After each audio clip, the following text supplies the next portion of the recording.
Hem bunda kapatıyorum. Euzu billahi mineşşeytanirracim. Bismillahirrahmanirrahim.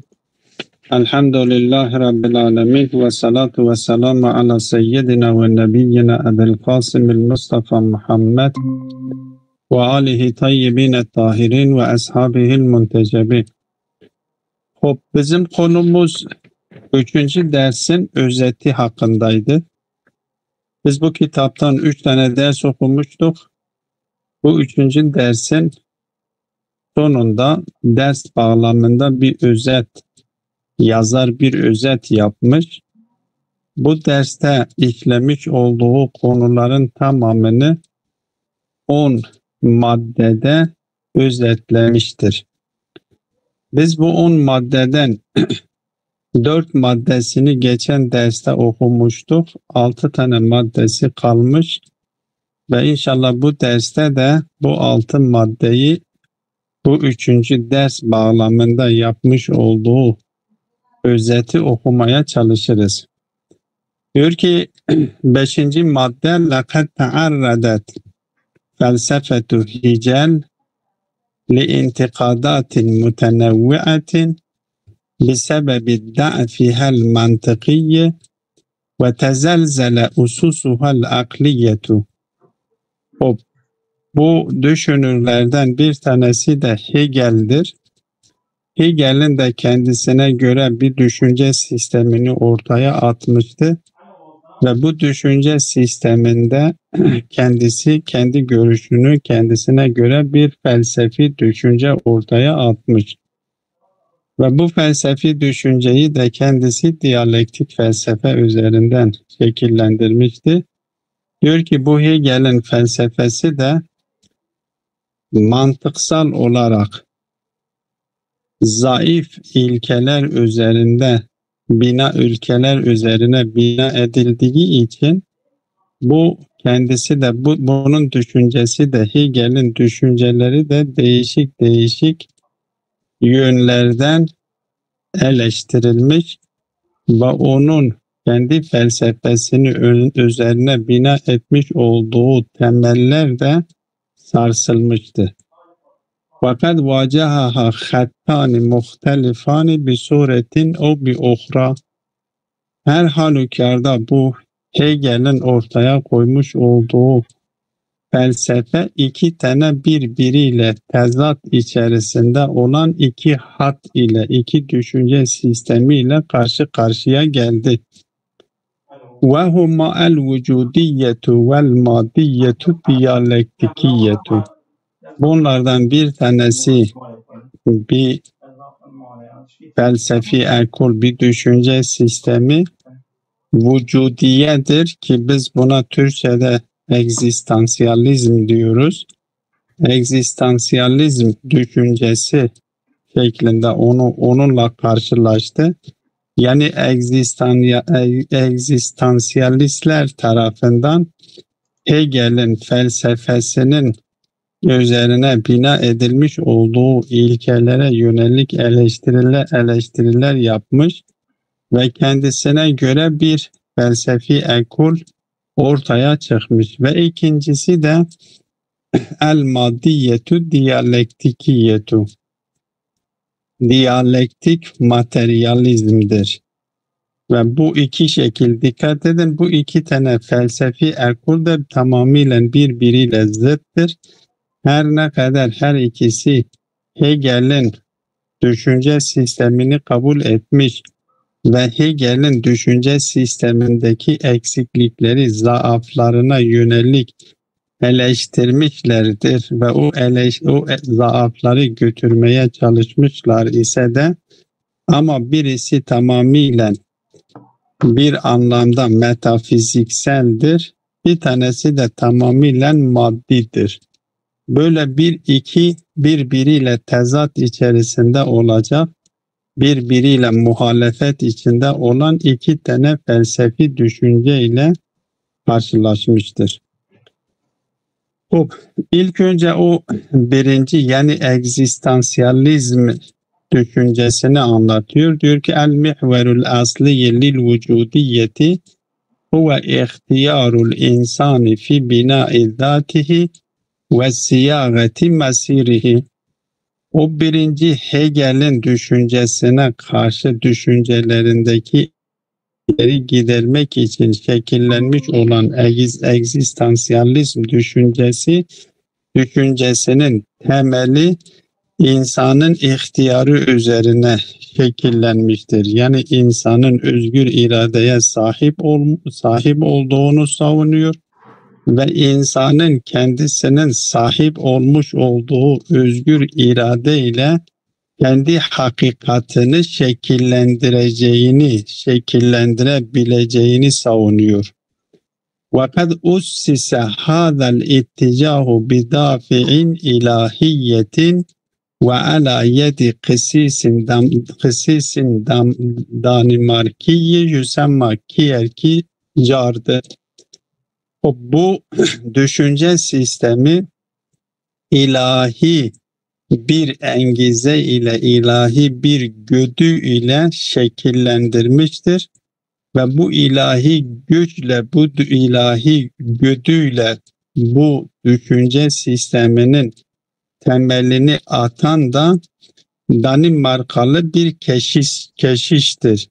Ki bu keşişin ismi de Kierkegaard'dır. وَهُوَ يُؤَكِّدُ عَلَى مَسْئُولِيَّةِ الْاِنْسَانِ فِي مُقَابِلِ اللّٰهِ Teala. Bu insanın Zat-ı Bari Teala karşısında mesul olduğunu, çünkü insanın özgür iradeye sahip olduğunu kabul ediyor ve özgür iradeye sahip olduğundan dolayı Zat-ı Bari Teala karşısında bu mesuldür, sorumludur ve Zat-ı Bari Teala karşısında kendisine yüklenilmiş olan yükümlülüğünü yerine getirilmesinin gerekliliğini savunuyor. Ancak diyor velakinnehu şey'en fe şey'en sâre nehvel itticahil insaniyye ve asbaha hiyadiyen izâe meseleti dini. Elbette bu düşünce sistemi de yanlış temeller üzerinden şekillendiğinden dolayı yavaş yavaş bu düşünce sistemi omanistliğe gitti.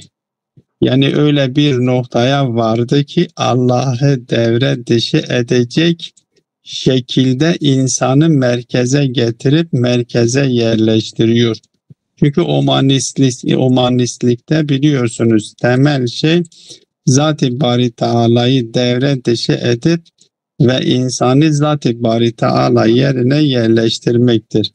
Her ne kadar bu düşünce sistemi ilk olarak Zat-ı Bari Teala karşısında insanın sorumlu olduğunu ve insanın Zat-ı Bari Teala karşısında kendi sorumluluğunu yerine getirmesini savunuyor ise de ama tarih süreci içerisinde gide gide bu düşünce sistemi artık insanı Zat-ı Bari Teala'nın yerine koyuyor. Omanistliğe kadar omanizmi düşünce sistemini kabul ediyor ve asbaha hayadiyen iza meseleti dini. Artık din meselesi karşısında duyarsız bir hale geldi. Artık din onun için bir önemlilik arz etmeyecek duruma geliyor.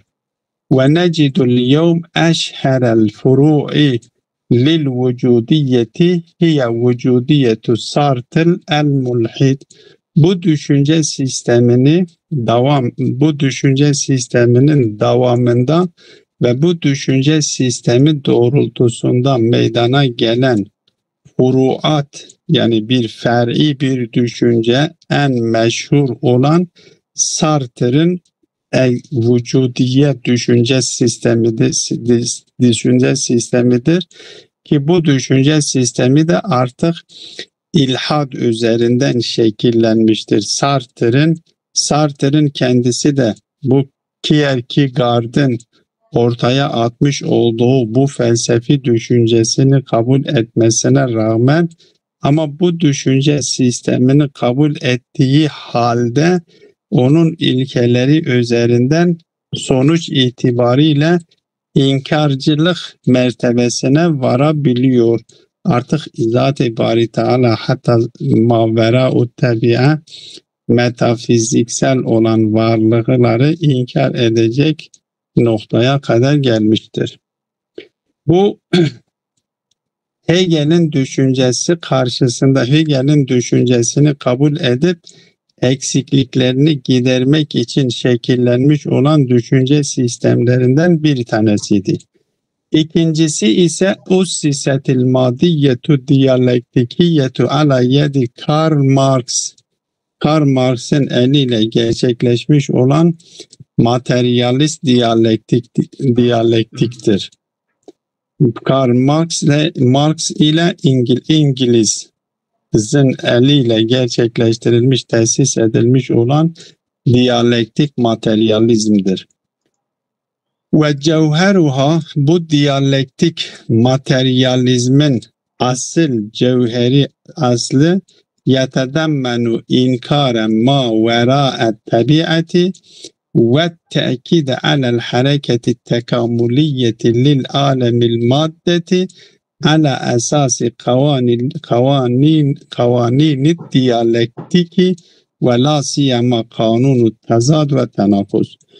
Bu düşünce sisteminin de bu Karl Marx ile İngiliz'in ortaya atmış olduğu düşünce sisteminin temeli tabiat ötesindeki varlıkları inkar ediyor ve tarihteki madde alemi bağlamındaki tekamülü kavanini diyalektik kanunlar üzerinden gerçekleştiğini söylüyor ki bu düşünce sistemini anlatırken de orada kendisi tez, antitez, sentez şeklinde bunu açıklamıştı. En genel olandan en özele nasıl gidilir? Vücut mutlak olan vücuttan ya vahdetten kesrete nasıl gidilir? Kendisi tez, antitez ve sentez üzerinden, yani bu kabul etmiş olduğu tezat kanunu veya tenakuz kanunu üzerinden bunu açıklamaya çalışıyor. Burada dikkat edin ki kendisi bir anlamda deterministtir. Yani insanın sahip olmuş olduğu özgür iradeyi insandan alıyor. İnsanın elinde hiçbir şey söz konusu değildir ve diyalektik kanunlarla madde aleminde hareket gerçekleşiyor ve madde alemindeki tekamül diyalektik kanunları üzerinden, o zorunlu kanunlarla bu tekamül gerçekleşecek. Bunu da bu görüşü açıklarken nispeten detaylandırmıştık. 8. maddede pragmatistleri anlatıyor. Diyor innel beracimatiye hiyel mezhebul felsefiyil vahid ellezî eşâde esâsehu ulemâ'u emrikiyûne. En son işlemiş olduğu felsefi ekol pragmatist ekol idi, pragmatizm idi. Bu pragmatizmin de sadece bu düşünce sisteminin Amerikalı bir felsefeci, bir filozof tarafından tesis edildiğini bildiriyor. Ki bu felsefi ekol da ve huve yehtemmu bil ameli asaletul amel, ameli öngörüyor. Aslında bütün düşünce sistemlerini, elbette bir anlamda da doğrudur bu düşünce sistemi. Bütün düşünce sistemleri amel üzerinden, fayda üzerinden değerlendiriyor. Eğer bir düşünce sistemi amelde insana fayda veriyorsa o düşünce sistemi doğrudur. Ya eğer bir iddia vardır ve o iddia amelde insana fayda sağlayacak nitelikte ise o amel doğrudur. Yani amel üzerinden tefekkürü, düşünceyi değerlendiriyor. Eğer amelde insana fayda sağlayacak nitelikte ise fikirdeki olan iddia, zihinde şekillenmiş olan algı fayda sağlıyorsa doğrudur. Eğer amelde fayda sağlamıyorsa doğru değildir diyor. Ki bu şeyde diyor evet ama ve huve yehtemu bil ameli vel ibtikar fi mukabili tefkir ve taakkuli. Yani kendisi tefekkür ve taakkul karşısında amelde ve ameldeki faydaya önem veriyor. Ve huve yara el hakikate tusavil fikrellezi yumkinu istihdamuhu fi mecalil amel. Kendisi buna inanıyor, bunu kabul ediyor. Hakikat denilen şey, yani eğer bir iddianın hak olduğunu tespit etmek istiyorsanız, eğer fikirde, düşüncede şekillenmiş olan iddia, amelde insana hizmet edecek nitelikte ise o iddia doğrudur, hakikattir. Ama eğer amelde insana fayda verecek nitelikte değilse hiçbir değeri söz konusu değildir. 9. İnne eşhere eimmeti hadel mezheb huvel alimun nefsiyyi şehir William James'dir. Bu düşünce sistemi ki Amerikalı filozof tarafından ortaya atılmış. Bu düşünce sistemi kim tarafından ortaya atılmış? Ya bu düşünce sisteminin en önemli, en meşhur düşünürü kimdir? Diyor huvel alimun nefsiyye eşşehir William James'dir. Meşhur olan William James'dir. Bu William James de Amerikalı bir mütefekkirdir ve kendisi de psikologdur. Ellezî kâne ya'temidu ala tecaribil batiniyyeti ve diniyeti, kendisi hem batini hem içsel tecrübelere, deruni dediğimiz içsel tecrübeleri önemsiyor, hem dini tecrübeleri önemsiyor ve ya'uddu salate ve du'a afdale muemminin li selametin nefsiyeti. İnsan ruhunun psikolojisini korumak için en güvenilir şey dua ve namaz olduğunu savunuyor. Ve devâen nâci'e li şifâi ba'dil emrâdir ruhiyeti, psikoloji hastalıkların birçoğunu diyor ki dava eden nedir? Duadır. Yani tamamıyla bütün bütün iddiaları, yani genel anlamda hak ve hakikatin ne olduğunu, bunu tamamıyla getirip insanın hayatındaki faydasına bağlıyor.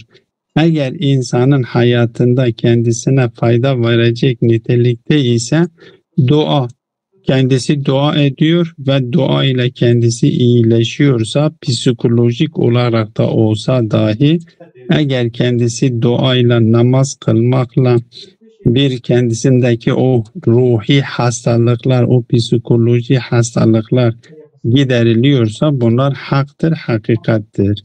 Yani tamamıyla insanın faydasını dikkate alarak amelde insana fayda sağlayacak her düşünce sistemi, her iddianın doğru olduğunu kabul ediyor. وَقَدْ جَرَّبَ تَأْثِيرَ ذَٰلِكَ فِي حَيَاتِهِ الْخَاصَّةِ وَفِي بَعْضِ الْمَرْضَى النَّفْسِيِّينَ الَّذ۪ينَ كَانُوا يَتَرَدَّدُونَ اِلَيْهِ. Ve kendisi kendi hayatında da bunu denemişti ve kendisi hastalanmıştı ve hastalığında kendisi bunu denemiş, bu duaları denemiş ve kendisi iyileştiğini bizzat kendisi müşahede ettiğinden dolayı bunun etkisinde çok kalmış. Hem kendisi bunu tecrübe etmiş ve kendisi dualardan ve o maneviyata yönelmekten kendisi faydalanmış. Hem de kendisine ruh hastalığına yakalanmış olanların kendisine müracaat eden ruh hastalığına yakalanmış ve kendisine müracaat etmiş olanlara vermiş olduğu yöntemlerle kendilerinin hastalıklarının giderildiğini kendisi müşahede ediyor. Dolayısıyla hem kendisi üzerinde hem kendisine müracaat edenler üzerinde bunu tecrübe ediyor ve tecrübesini gördüğünden dolayı ve kendisi bunu önemsiyor. وهو يؤكد باستمرار على الإرادة الحرة للإنسان. Buna kendisi tekit ediyor. İnsan hür ve özgür bir iradeye sahip olduğunu savunuyor. ذَلِكَ الْاَمْرُ الَّذِي كَانَ وَلَا يَزَالُ عُلَمَاءُ النَّفْسِ الْحِسِّيُّونَ وَالْوَضْعِيُّونَ يُنْكِرُونَهُ. Bu özgür iradeyi hem ulema-u nefs dediğimiz psikologlar ve hem de hissi dediğimiz o doyumculuğu ön plana çıkaran, duyu organlarını ön plana çıkaran sadece deneylenebilecek bilgileri kabul edenlerin tam bunu inkar ediyor. Kendisi tam onlara karşı bunu savunuyor. 10. maddede de İzâ lâhadna tarihel felsefeti, o mukayeseyi yapıyor. İzâ lâhadna tarihel felsefetil garbiyeti bi ekmelihi vecedna ba'del vemedatil müşriketi fi ba'dil ukuli vel kulubi velakinnaha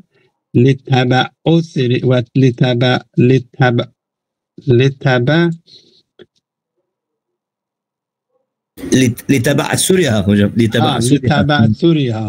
Ben şey yaptım, sizden soracaktım. لتبعثرها وبعد الفواصل بينها لم تستطع أن ترسم خطا مستقيما ثابتا في التفكير الفلسفي الغربي. Ki son şeyde de bunu bir mukayeseyle, kısa bir mukayeseyle bunu ortaya koymuştuk. Batı dünyasında bu nokta önemlidir, çok önemlidir. İslam dünyası Batı üzerine baktığı zaman Batı'da bu tecrübeye dayalı, deneye dayalı bir bilim yapıyor, bir bilim ilerlemeyi kaydediyor. Yani tecrübe üzerinden, duyu organlar üzerinden gerçekleştirmiş olduğu bir bilim söz konusu oluyor ki bu doğa üzerinde yapmış olduğu tecrübelerle büyük bir teknolojide bir büyük ilerleme kaydediyor. Ama bunun perde arkasındakinin farkında değildir ki işaret etmiştim. O illeti faili ve illeti gayeyi inkar ediyor. Bu bilimin perde arkasındaki ideolojiyi görmüyor.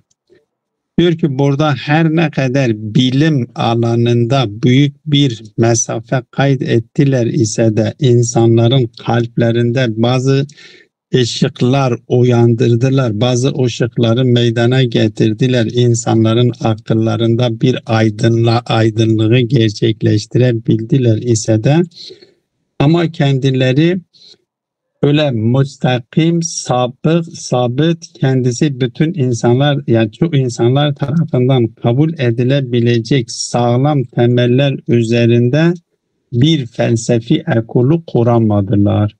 Sürekli sarsıntı içerisinde devam ediyor. وَهَذَا عَلَى الْعَكْسِ مِنَ الْفَلْسَفَةِ الْإِسْلَامِيَّةِ الَّتِي لَمْ تَنْحَرِفْ إِطْلَاقًا عَنْ مَسِيرِهَا الْأَصْلِيِّ. Ama İslam dünyasında ise buna ters olarak bunun aksine kendi o doğru her ne kadar furuatlarda bazı küçük meselelerde bir inhirafatlar olmuş ise de ama ana caddede doğru ilerlemiş ve kendi o müstakim olan hattını değiştirmemiş ve idame etmiş, tekamüle doğru hareket etmiş ki derslerde işaret etmiştik. Ve kullu ma hadese fihi min ihtilafatin fil itticahatil fer'iyyeti ve thaneviyyeti fakat adafe ileyha nadçen ve zadaha ginen ve teraen. Her ne kadar küçücük bu furuatlarda farklı düşünceler meydana gelmiş ikincil derecedeki olan konularda farklı farklı görüşler ortaya atılmış ise de ama bunun takamüle doğru, olgunlaştırmaya doğru ve buna zenginlik katarak bir servete büyük bir ilerleme kaydettiğini müşahede ediyoruz diyor İslam dünyasında. Öyleyse İslam dünyası ile Batı dünyası arasında böyle bir fark, bu düşünce sisteminde böyle bir farkın var olduğunu savunuyor kendisi. İslam dünyasında furuatta ikincil derecedeki olan meselelerde ihtilaf meydana gelmiş ise de ama düşünce fikir asıl mesirinden sapmadığını savunuyor ama Batı dünyasında böyle bir durumun söz konusu olmadığını savunuyor. Ve sallallahu ala Muhammedin ve alihi teyyibine tahirin.